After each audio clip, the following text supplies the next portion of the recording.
Movie की शुरुआत में हम एलिस को एक स्कूल में देखते हैं जहां वो पढ़ती है। उस स्कूल के नियम बहुत स्ट्रिक्ट होते हैं, जैसे कि कोई लड़की अगर छोटी स्कर्ट पहनकर आती है तो उसे सजा दी जाती थी। इसके बाद हम क्लास का सीन देखते हैं जहां फादर मर्फी सभी बच्चों को सेक्सुअलिटी का चैप्टर पढ़ा रहे थे।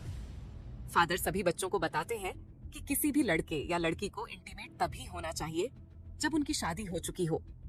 अगर वह बिना शादी के एक दूसरे के करीब आते हैं तो ईश्वर की नजरों में ये पाप माना जाएगा। क्लास का एक लड़का फादर से पूछता है कि इंटीमेट होना गलत है तो क्या हाथ गाड़ी चलाना भी गलत है।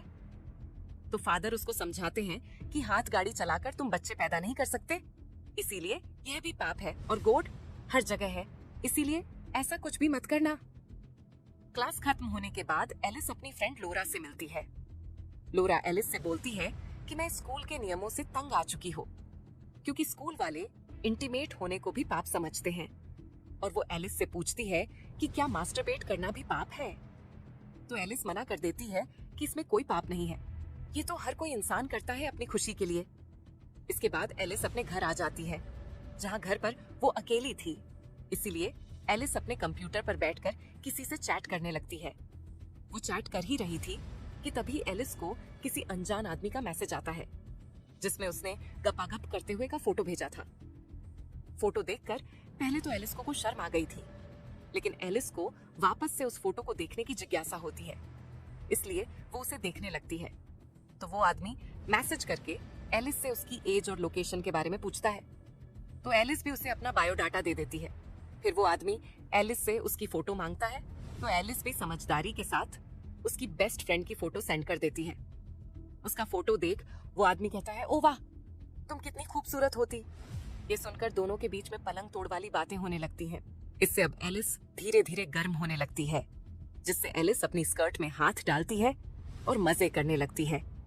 लेकिन तभी उसे लगता है कि उसके मोम डैड आ चुके हैं, इसीलिए एलिस जल्दी से अपने कंप्यूटर को बंद कर देती है।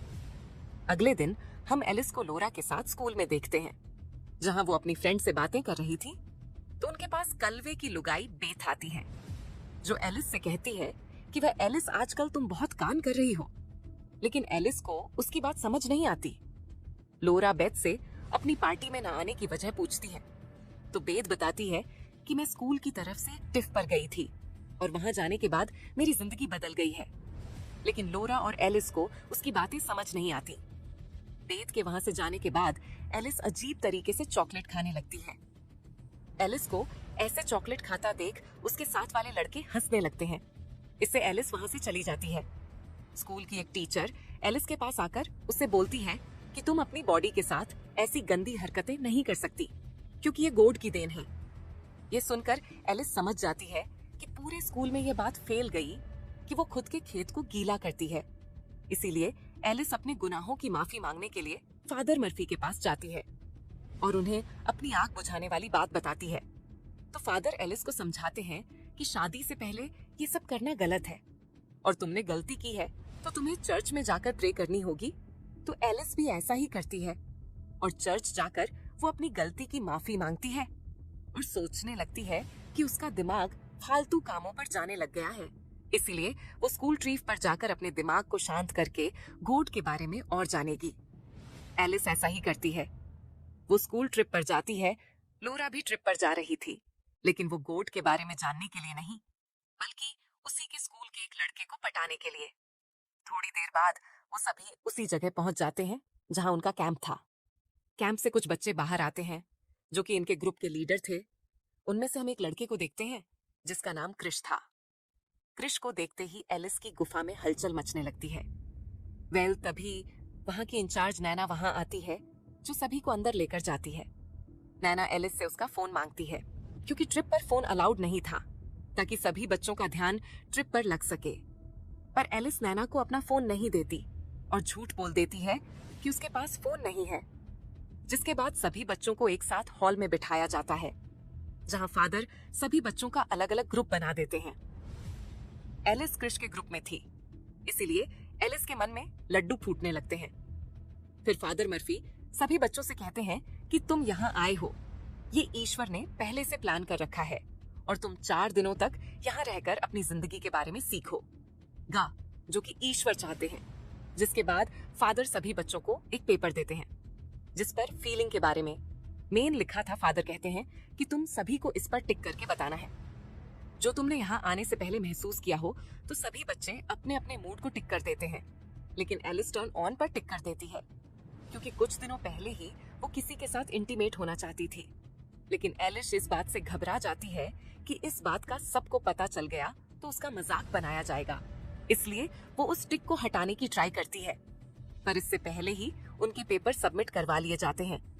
जिसके बाद नैना आकर कन्फेशन करती है कि मुझे लगता था कि मेरे मम डैड मुझसे प्यार नहीं करते, लेकिन यहाँ आने से मेरी लाइफ इतनी चेंज हो गई कि मुझे अब लगने लगा कि मेरे मॉम डैड मुझसे भी प्यार करते हैं। हाँ सही है, इसको तो ऐसा लगेगा ही। और वो क्यों, आपको आगे पता चलेगा। अगले सीन में हम रात को एलिस को देखते हैं जो अपने नोकिया 1 में सांप वाला गेम खेल रही थी। आउट होने पर फोन जब वाइब्रेट हो रहा था तो एलिस को आइडिया आता है और वो फोन को अपनी टांगों के बीच में रख लेती है, जिससे उसको बहुत अच्छा फील हो रहा था। अगले दिन सभी बच्चे जंगल में घूमने के लिए जाते हैं, जहां एलिस जानबूझकर खुद को चोट पहुंचा लेती है ताकि उनका ग्रुप का लीडर जो कि क्रिश था वो उसके पास आ जाए। और होता भी ऐसा ही है। चोट लगने की वजह से एलिस चल नहीं पाती, तो क्रिश एलिस को अपनी गोद में उठाकर उसे उसके केबिन में छोड़ देता है। तभी एलिस के पास नैना आकर एलिस से उसकी चोट के बारे में पूछती है और कहती है कि जल्दी से बाहर चलो ताकि हम ग्रुप फोटो ले सके। लेकिन तभी एलिस का फोन वाइब्रेट होता है, जिससे नैना को उसके फोन के बारे में पता चल गया था। नैना एलिस से कहती है कि मैंने तुमसे पहले ही दिन फोन मांगा था, लेकिन तुमने मुझसे झूठ बोला। इसके बारे में मुझे फादर से बात करनी पड़ेगी। जिसके बाद सभी ग्रुप फोटो लेते हैं।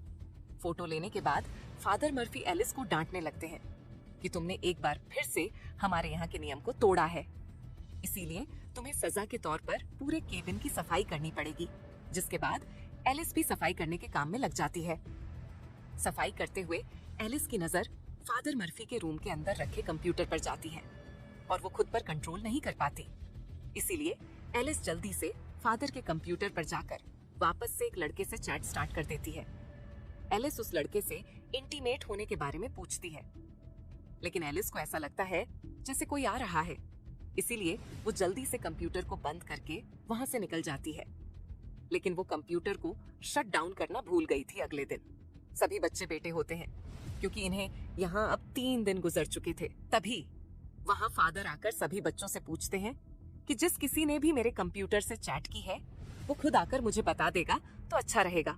लेकिन कोई भी बच्चा इस बात को एक्सेप्ट नहीं करता, तो फादर मर्फी एक एक करके सभी बच्चों का इंटरव्यू लेने लगते हैं ताकि उन्हें पता चल सके कि उनके कंप्यूटर का इस्तेमाल किसने किया है।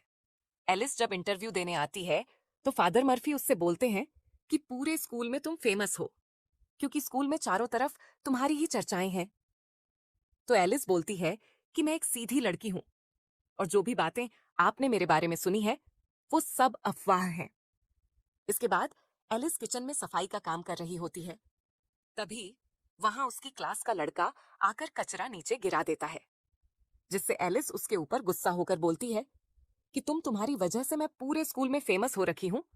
तो वो लड़का भी बोल देता है कि तुम भी कुछ कम नहीं हो, तुम्हारी वजह से ही मेरा ब्रेकअप हुआ है। तभी फादर वहां आकर उस लड़के को वहां से लेकर चले जाते हैं। एलिस अपनी सफाई कर ही रही होती है। तभी एलिस की नजर खिड़की से बाहर जाती है, जहां नैना और स्कूल का एक लड़का रोमांस कर रहे होते हैं। ये देख एलिस भी एक्टिव हो जाती है और झाड़ू की हेल्प से खुद को खुश करने लगती है। सब हो जाने के बाद एलिस लोरा के पास जाकर नैना के कांड उसे बताती है, लेकिन लोरा को एलिस की बातों पर यकीन नहीं होता और वो एलिस से बोलती है कि तुम्हारे दिमाग में हर टाइम रोमांस चलता रहता है, इसीलिए तुम्हें हर कोई तुम्हारे जैसा ही लगता है और तुम बहुत गंदी लड़की हो, इसीलिए आज के बाद तुम मुझसे कभी बात मत करना। इससे एलिस को बहुत बुरा लगता है। अगले दिन एलिस जब सफाई कर रही होती है तो उसे उसी लड़के का ब्रेसलेट मिलता है जिसने उसकी अफवाह स्कूल में उड़ाई थी।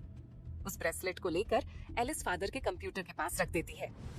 तभी उसे किसी के आने की आहट सुनाई देती है, जिसे सुनकर एलिस छुप गई थी। तो फादर मर्फी वहां आकर अपने कंप्यूटर में कुछ वीडियो चलाकर हाथ गाड़ी चलाने लगते हैं, जिसे देखकर एलिस चौंक जाती है और बाहर आकर सोचने लगती है कि ये खुद तो मजे कर रहा है और दुनिया को ज्ञान बांट रहा है। बाहर एलिस को क्रिश मिलता है, जिसे देखकर एलिस की आंख बढ़ चुकी थी। वो क्रिश को किस कर लेती है और क्रिश भी आराम से किस करता है, लेकिन क्रिश को एहसास होता है कि वो गलती कर रहे हैं, इसलिए क्रिश वहां से भाग जाता है। रात को सभी ग्रुप बनाकर एंजॉय कर रहे होते हैं, लेकिन एलिस का तो सुबह की घटना को सोच सोच कर ही दिमाग खराब हो रहा था। इसीलिए वो सभी को छोड़कर वहां से भागकर सीधे एक बार में आ जाती है, जहां एलिस को जीना नाम की एक लेडी मिलती है, जो एलिस को परेशान देखकर उससे बात करने लगती है। तो एलिस अपनी परेशानी उसे बताती है कि लोग जैसे अंदर से होते हैं वो बाहर से वैसे दिखते नहीं है। मैं जिस स्कूल में पढ़ती हूँ वहां में छोटी छोटी गलती की भी सजा दी जाती है। तो जीना उसे बताती है कि मैं भी छोटी थी तब कैथोलिक स्कूल में पढ़ी हूँ, इसलिए मुझे पता है कि तुम्हें कैसा फील हो रहा होगा। थोड़ी देर बातें करने के बाद जीना एलिस को उसके कैंप के बाहर छोड़ देती है और एलिस से कहती है कि जल्दी से तुम्हें अपने स्कूल को चेंज कर देना चाहिए ताकि तुम अपने मन की कर सको। अगली सुबह जब सभी बेटे होते हैं तो फादर मर्फी आकर उस लड़के को अपने साथ लेकर जाते हैं जिसने एलिस की अफवाह फैला रखी थी। उधर लोरा भी एलिस के पास आकर उससे सभी बातों की माफी मांगने लगती है और कहती है कि मैं शर्मिंदा हूँ कि मैंने तुम्हें इतनी अश्लील समझा। वो सारे कांड तो उस लड़के ने किए थे जिसके बाद सभी का लास्ट दिन था, इसीलिए सभी अपनी अपनी बातें कहते हैं। वो लड़का आकर अपने किए हुए कांड के बारे में सभी के सामने सॉरी मांगता है। जब एलिस की बारी आती है तो वो हिम्मत करके सबके सामने बोलती है कि यहाँ हर कोई अपनी सच्चाई छुपाकर बैठा हुआ है, क्योंकि सबके चेहरों पर एक नकली फेस है जो वो दिखाना नहीं चाहता। जिसके बाद एलिस अपने घर आ जाती है और अपने नए स्कूल के बारे में देखती है। अगले दिन जब एलिस नए स्कूल जाती है तो उसकी मुलाकात वहाँ क्रिश से होती है, जो एलिस से उस दिन हुए कांड के बारे में माफी मांगता है और दोनों अच्छे फ्रेंड्स बन जाते हैं। इसके बाद एलिस कन्फेशन करने के लिए फादर के पास जाती है और बताती है कि जब मैं टूर पर गई थी तब मैंने वहाँ एक आदमी को वीडियो देखते हुए हाथ गाड़ी चलाते हुए देखा था। अब आपको पता है वो मर्फी था, लेकिन फादर मर्फी इस बात को मानने से इनकार कर देते हैं और एलिस को बोलते हैं कि किसी को ऐसी हरकतें करते हुए देखना भी पाप है, इसलिए तुम चर्च जाकर गॉड से प्रे करना। पर एलिस घर आकर अपने कंप्यूटर में अच्छे वीडियो चलाकर खुद को ही खुश करने लगती है और इसी के साथ इस मूवी की हैप्पी एंडिंग हो जाती है। आपको मूवी कैसी लगी कमेंट करके जरूर बताना। Thanks for watching.